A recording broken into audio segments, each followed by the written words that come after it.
if your law firm's growth plan is wait for referrals, you're not running a business. You're waiting to get lucky. Here's how most law firms are actually getting clients. There are really two ways to get clients. The very first one is a past client refers you someone, and that referral gives you a call. And if everything goes well, fingers crossed, you get hired. The second option is someone that is in need of lawyer services, and they go on Google, they search for a lawyer, depending on what you're offering, right? And then they come across your site, and they interview a few, and if they like you, they hire you. Everything looks great. This is perfect. However, what you need to pay attention is you can't really control when this happens. So it's not really scalable. You can't just turn it on as you need it and turn it off when you don't, right? The way to do that is basically right here.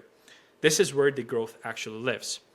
If you are running ads that you can make people be aware of your services right here, so they can see when they're scrolling social media, and they see you all the time before they need you, and the second they need you, guess who they're going to contact? You.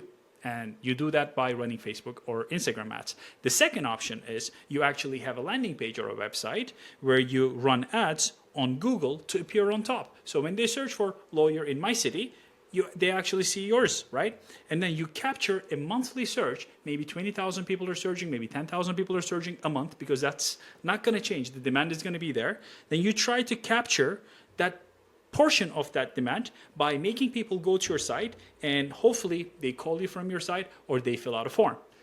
That is also amazing as well. Why I choose Meta, and I'll explain you why. Because you can actually influence someone when they're on social media by showing yourself so much that you already have built trust, so they don't even go to Google. But if you do neither of these, this is what's going to happen. Whoever's in your city that needs a lawyer is not going to know that you exist. They don't know your services. They don't know how good you are. And because of that, they're going to call the person who advertises the most, which is usually what's happening. That's why those guys are big. It's not because they're big that they advertise. They're big. Sorry, it's not because they're advertising. It's because they advertise so much that they capture almost all of the clients. So that's what's missing here. And that's why the competitors are getting the calls. And unfortunately, you're missing out on them.